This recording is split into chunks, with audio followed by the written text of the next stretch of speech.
Tiens, on a reçu du courrier. Appelez-moi Ismaël.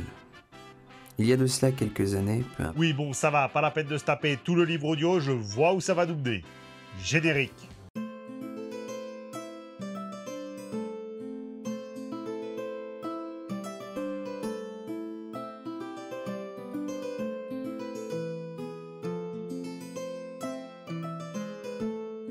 Salut à tous, est-ce que vous connaissez Moby Dick?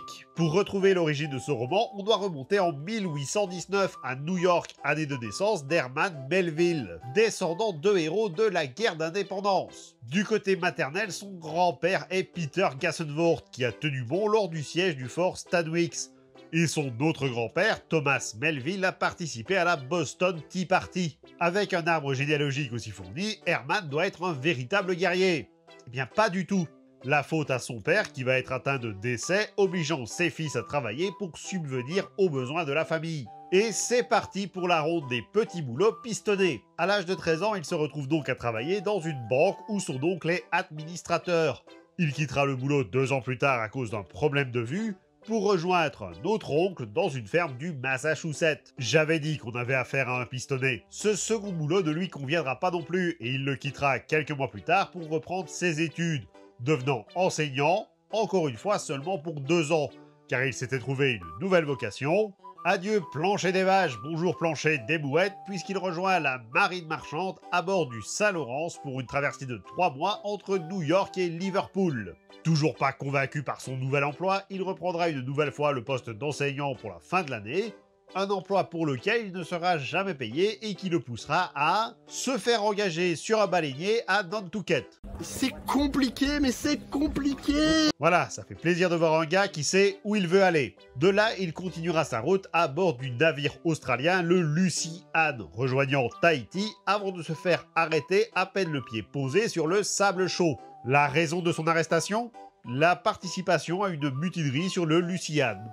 Fort heureusement, il réussira à s'échapper et rejoindra Haïti, où il se cachera comme commis pour un marchand avant de rejoindre l'armée, histoire de profiter d'un navire pour débarquer à Boston. Après cette vie parsemée d'aventures à l'âge canonique de 25 ans, Herman décide une fois de plus de changer de vocation et d'écrire des romans. Alors, on dit roman, mais on n'est plus sur de l'autobiographie déguisée. Ainsi, Taipi raconte son premier voyage sur une baleinière, Homo son trajet sur le Luciane et la mutinerie qui en a suivi, Redburn sur son passage dans la marine marchande et Vareuse Blanche pour son retour à Boston sur un navire de l'armée. Alors, il proposera son roman à diverses maisons d'édition dans l'espoir d'être publié. Est-ce que tu crois qu'ils l'ont fait? Est-ce que tu crois qu'ils l'ont fait? Bah non, ils ne l'ont pas fait. Il faudra attendre une sortie à Londres pour que le roman devienne tout de suite un best-seller, au point que le Boston Publisher accepta d'éditer son second roman sans même le lire. Ou comment ne pas laisser passer un filon une seconde fois. Malheureusement, malgré le succès de ses romans, Melville finira dans une situation précaire suite à l'achat d'une ferme dans le Massachusetts. Endetté, il devra alors sortir son prochain roman, l'histoire d'un jeune homme s'engageant sur un baleinier à la poursuite de Moby Dick. Un bouquin qui aura un énorme succès et qui lui permettra de remonter la pente. Alors, pas du tout, il se fera descendre par la critique, de même que tous les romans qui suivront, obligeant Melville à quitter le métier d'écrivain pour devenir inspecteur des douanes. Alors, debout les pêcheurs et haut les cœurs, aujourd'hui, on va chasser la baleine. Avant de partir à la chasse à la baleine, on va s'intéresser au matelot qui doit prendre part à cette aventure.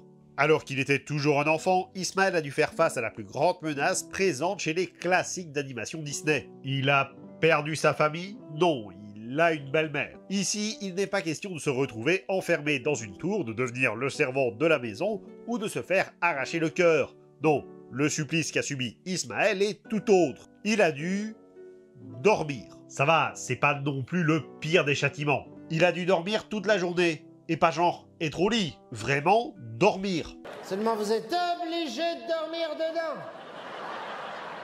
C'est contrôlé tous les quarts d'heure. Une fois arrivé dans la vie active, et je vais vous demander d'être attentif, il va se trouver un poste d'enseignant. Alors on ne sait pas trop durant combien de temps ni où, mais il finira par quitter les bambins pour rejoindre les hommes les vrais, ceux qui ont un encre comme tatouage et qui adorent boire du rhum, les marins de la marine marchande. Et là, je pense que vous commencez à voir où je veux en venir. Il passe ainsi quelques années de la sorte, alternant entre les périodes sur Terre et en mer, suivant un cycle très particulier. Il passe quelques mois sur Terre à s'occuper en étant une personne chaleureuse, jusqu'au moment où, paf, il devient désagréable et ne veut plus voir personne. Signe qu'il est temps pour lui de reprendre la mer. Ça et sa bourse qui s'amenuise. Sauf qu'à force de faire la marine marchande, Ismaël commence un peu à en avoir marre et décide de changer d'embarcation. Son prochain voyage, il le fera à bord d'un baleinier, parce que c'est un truc qu'il faut faire au moins une fois dans sa vie. Enfin, c'est ce dont il est persuadé. Sepa l'amène donc au port de New Bedford. Il a suivi le même parcours que Melville. Oui, bien, tu as compris d'où vient l'inspiration d'Ismaël. Je peux continuer? Je t'en prie. Donc, Ismaël débarque au port de New Bedford, là où la majeure partie des baleiniers prennent le départ. Sauf qu'Ismaël, il ne veut pas partir de New Bedford, parce que les vrais, ceux qui savent d'où partent les meilleurs bateaux, se rendent à la ville de Nantucket. Alors, Nantucket, c'est une île au large du Massachusetts, et c'est un peu le paradis de la chasse à la baleine. Edgar Allan Poe y mettra son Arthur Gordon Pym, Melville et son Moby Dick, jusqu'à Ron Howard avec Au cœur de l'océan, qui prend également place à Nantucket. Le coin est tellement centré autour de la baleine que même sur leur drapeau il y a une baleine. L'arrêt à New Bedford est donc juste une étape, le temps de trouver un bateau pour rejoindre l'île suivante. Sauf qu'on est samedi et qu'il n'y a plus aucun bateau qui part pour Nantucket avant lundi, obligeant Ismaël à prendre une chambre pour le week-end. Sepa l'amène alors à l'auberge du souffleur Peter Coffin, un joli établissement accueillant les fiers chasseurs de baleines une fois à terre. Et, manque de bol, ils viennent de rentrer, ce qui fait qu'il n'y a pas de place pour Ismaël. Alors, le patron, Peter Coffin, il a quand même une solution ou deux. Soit Ismaël dort sur un banc dans la salle commune, un banc qui n'est absolument pas fait pour dormir, soit il partage sa couche avec un autre membre d'équipage. Non mais j'ai toujours l'habitude de prendre tout le lit, installez-vous.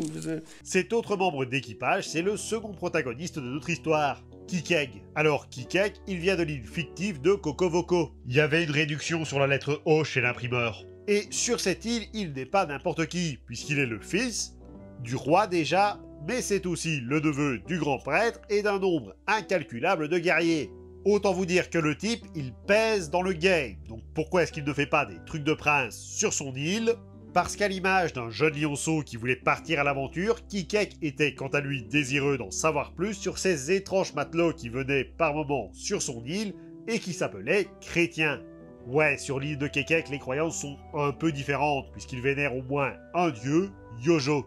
On ne sait pas exactement c'est le dieu de quoi, mais plusieurs théories indiquent qu'il pourrait être un dieu de la mer. Donc ce cannibale, parce que Kekek est cannibale, décide de quitter son île pour aller voir de quoi il en retourne au niveau de ses chrétiens et de leurs étranges coutumes. Et il va se faire quelle idée des chrétiens? Il va être relativement déçu de voir que la plupart du temps, ils se bourrent la gueule. Que pense le peuple breton du concept du dieu unique? Ça les inquiète, ça ou...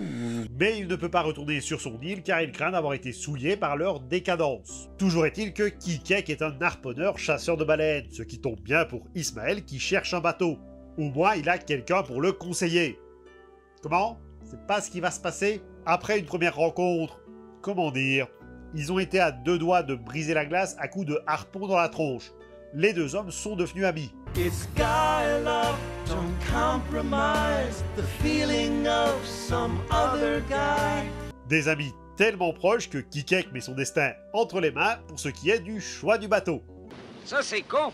Donc, une fois le pied posé à Nantucket, Ismaël a le choix entre trois baleiniers, le diable et sa mère, la bonne bouche et le picode. Le premier n'a pas un nom super accueillant, le deuxième a un nom très accueillant pour un restaurant mais manque de bol, c'est un bateau, reste donc le picode et son équipage. Sur le picode, on trouve pas mal de matelots, nous n'allons donc pas parler de tous. Pourquoi? Parce que les trois quarts sont des figurants ni nommés ni décrits. Ça c'est matelot 1, ça c'est matelot 2 et ça c'est matelot 3. Donc on va parler des principaux membres d'équipage et pour ce faire, on va commencer par ceux qui n'en font pas partie. Habile. Parce qu'il faut savoir qu'un baleinier, ça n'appartient pas forcément à son capitaine, mais surtout à ses propriétaires, en l'occurrence les anciens capitaines à la retraite, Bildad et Peleg. Ces deux fiers quakers, oui, comme les céréales, ne prennent pas la mer mais s'occupent de tout une fois le bateau à quai. Que ce soit pour les vivres, les fournitures ou prendre le rôle de DRH quand il faut engager le pauvre Ismaël et son grand ami cannibale. Alors, pour ce qui est de l'embauche, ils ne sont pas trop regardants, mais ils utilisent une dynamique fort bien connue, celle du bon flic et du mauvais flic.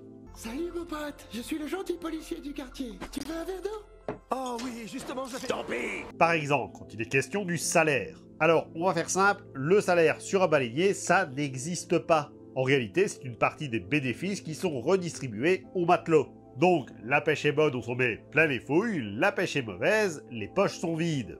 La part moyenne tourne autour d'un 200e. Allez, 275e si vraiment tu es un petit genou. Sur le picote, la part est plus vite autour d'un 777e pour la proposition de Bildad, mauvais flic. Donc vous allez vous dire que Peleg, bon flic, va donner une part supérieure à un 200e. Eh ben ce sera un 300e et tu diras merci en partant. J'ai dit que c'était le bon flic, pas la charité. On sent qu'il a vraiment choisi le meilleur bateau des trois. Il y a encore moyen d'aller dans le restaurant nautique ou comment ça se passe? Un bon navire se doit d'avoir des seconds. Et sur le picote, ce sont 3 hommes qui se partagent l'écart. Parmi eux, on retrouve l'amateur de café, Starbuck. Oui, vous le savez sans doute, mais c'est de là que vient le nom. Et le rapport entre le café et la chasse à la baleine m'échappe tout autant qu'à vous. Starbuck, c'est également un quaker de Nantucket, et sa plus grande caractéristique, c'est son courage. Mais comme on le dit, courageux, peut-être, mais pas téméraire. Car s'il ne va pas réchigner à aller taquiner de la baleine, ce n'est pas pour autant qu'il va se jeter dans la gueule du cétacé façon Pinocchio. En effet, pour lui, le courage est un élément nécessaire quand on part en mer, comme le pain ou le bœuf. Et comme le pain ou le bœuf, il ne faut pas le gaspiller. Le second, Stubbs, est à l'opposé. Le gars calme qui n'hésitera pas à allumer sa pipe au beau milieu d'une chasse à la baleine.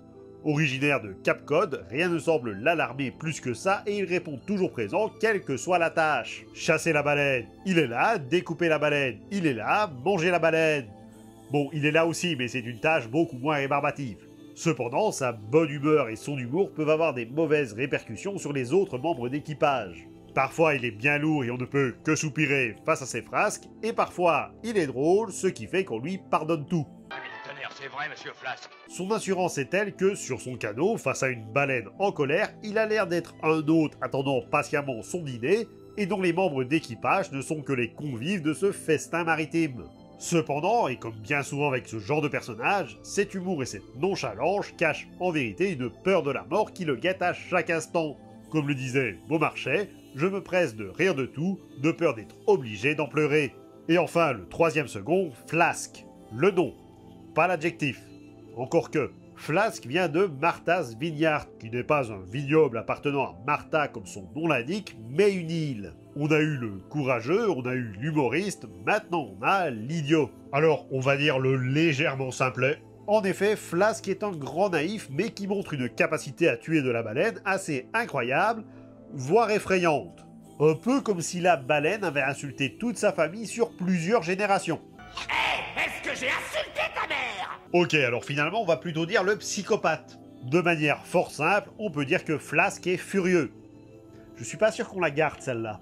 Mais surtout, Flasque est un idiot utile, son surnom étant King Post. Alors, parmi vous qui regardez cette vidéo, je me doute qu'il y a très peu de chasseurs de baleines, mais le King Post, c'est la planche centrale qui permet au bateau de ne pas s'effondrer. Chacun de ses seconds a un harponneur qui devra lancer à la main pour fendre ces géants des mers. Starbuck est accompagné par Kikek, dont on a déjà parlé, un harponneur qui sera engagé en touchant une goutte de pétrole sur les quais depuis le bateau. Pour ce qui est de Stubb, il sera aux côtés de Tashtego, un natif américain provenant lui aussi du vignoble de Martha. Il est présenté comme un homme fort, ayant hérité des attributs guerriers de ses ancêtres, mais malgré tout ça, il ne sera jamais reconnu à sa juste valeur.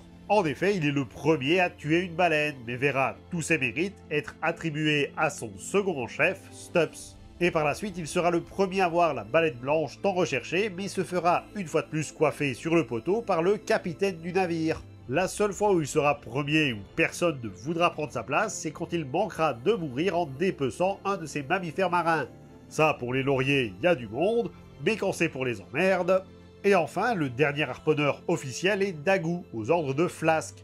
Daggoo est un Africain venant d'un village côtier et, alors qu'à l'époque ce n'était pas tellement l'ambiance pour les Noirs, Daggoo est un engagé volontaire. montant à bord d'un baleinier dès son plus jeune âge. Et hormis sa force et sa taille imposante, le personnage est assez effacé dans l'histoire, ce qui fait qu'on sait pas grand chose sur lui.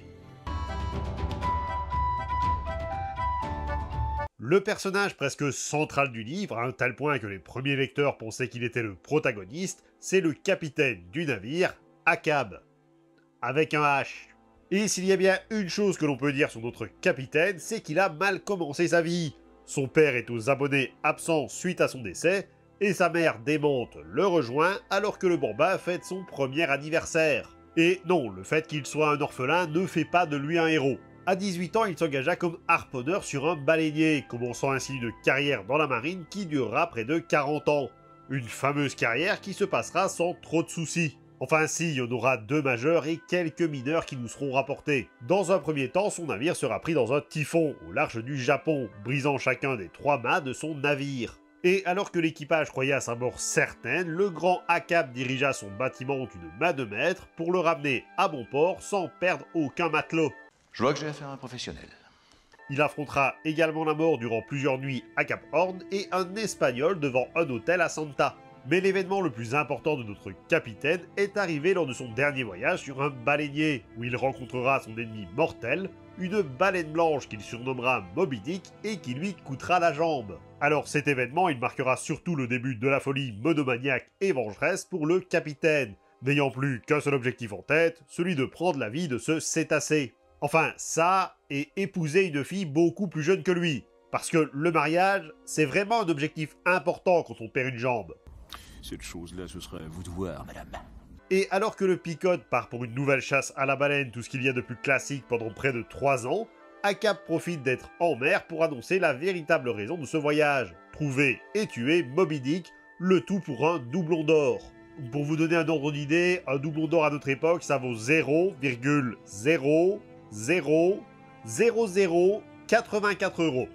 On n'est pas sauvé. Évidemment, pensant que cette somme mirobolante n'allait pas encourager grand monde, spoiler, une partie va accepter et l'autre, de toute façon ils sont en pleine mer, donc ils n'ont pas tellement le choix. Bref, pensant que l'équipage n'allait pas accepter, Achab s'est offert les services de son propre harponneur, Fedallah, qui, histoire de continuer avec la diversité ethnique des harponneurs du roman, est un Parsi indien. Ce Fedallah, on ne sait pas grand chose sur lui, vu qu'il est qualifié de mystérieux. Mais il a aussi le rôle de gourou auprès du capitaine, y allant de ses petites prophéties, annonçant le combat contre la baleine, et jurant qu'Achab la reverra avant de mourir. Soit une prédiction digne d'un horoscope. Je viens de lire ici qu'avant la fin de l'année, quelque chose de bien va se passer pour nous. Parce que le Achab, ok, il a 60 piges, mais il n'est pas encore aux portes de la mort, il a bien encore quelques années devant lui avant de casser sa pipe. Ou sa jambe d'ivoire. Comment ça, spoiler? Maintenant que l'équipage est présenté, on peut enfin se lancer dans la chasse à la baleine. Une chasse qui va permettre à l'équipage de récupérer quelques cétacés, d'autres qui vont être des méchants revers, mais surtout des rencontres avec d'autres bateaux. Et à chaque fois que cela arrive, notre Achab a une seule question à poser au capitaine d'en face, à savoir s'il a vu Moby Dick. Et toute autre réponse que oui ne l'intéressera pas, que ce soit un simple non, ou un beaucoup plus précis « Non, mais si vous pouviez m'aider à sauver mon fils, ce serait sympa. » C'est curieux. Mais justement, la grosse baleine, c'est qui? Eh ben déjà, c'est pas une baleine, Moby Dick étant un cachalot. La différence entre les deux, elle est subtile, voici un indice pour vous qui êtes chez vous. Voilà, le cachalot, il a des dents, alors que la baleine a des fanons. Fanons qui servaient à la fabrication de parapluies. C'est pour ça qu'on appelle ça des baleines. L'autre caractéristique, c'est que le cachalot a un plus gros cerveau. Genre, c'est littéralement l'animal ayant le plus gros cerveau sur Terre. Moby Dick est aussi le plus grand cachalot jamais vu, faisant de la tête à la queue pas moins de 27 mètres. Et à titre de comparaison, c'est combien un cachalot en moyenne? 25 mètres, donc c'est pas non plus la différence la plus notable que le bouquin suggère. Et à titre d'information inutile, la plus grande baleine bleue jamais recensée à ce jour fait 33 mètres. Ouais, en gros, Moby Dick, c'est juste le cachalot le plus banal qu'il existe. Donc vous allez sans doute vous demander comment est-ce qu'on reconnaît un cachalot alors qu'il fait seulement 2 mètres de plus que le cachalot moyen. Eh bien, Moby Dick a d'autres caractéristiques pour le reconnaître. Le cachalot possède un bec inhabituel, une mâchoire déformée, 3 perforations dans sa nageoire caudale droite, et plusieurs harpons incrustés dans son flanc. Le truc, c'est quasi Moby Dick à ce stade. Mais Moby Dick, il a aussi une autre portée, plus symbolique, un symbole qui change suivant la personne à qui on pose la question. Il est à la fois la rage du capitaine, mais aussi la superstition de ses matelots, qui voient en ce cachalot un être immortel, une personnification de la mer elle-même, ou un dieu sous forme de cétacé. Même Zeus, il l'avait pas osé celle-là.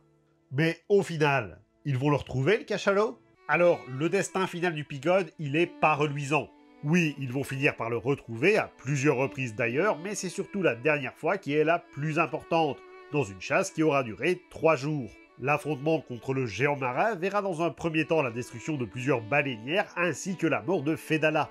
Puis au final, la destruction du Picode, l'entièreté de ses passagers, la totalité des baleinières, les seconds, les harponneurs et le capitaine Ahab qui finira par le fond.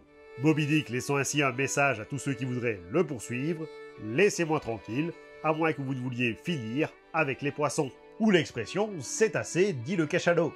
Au final, il ne restera qu'un seul survivant de cet affrontement, Ismaël, qui sera récupéré afin de pouvoir écrire son histoire. Parce que, sinon... Comment les légendes prendraient forme dans ce cas-là? Je vous remercie d'avoir regardé cette vidéo et j'espère qu'elle vous a plu. N'hésitez pas à commenter, liker, partager, à vous abonner pour ne manquer aucune des prochaines vidéos. Vous pouvez également me suivre sur les réseaux sociaux. Moi je vous dis à très vite, c'était le Grimsqueaker pour vous servir.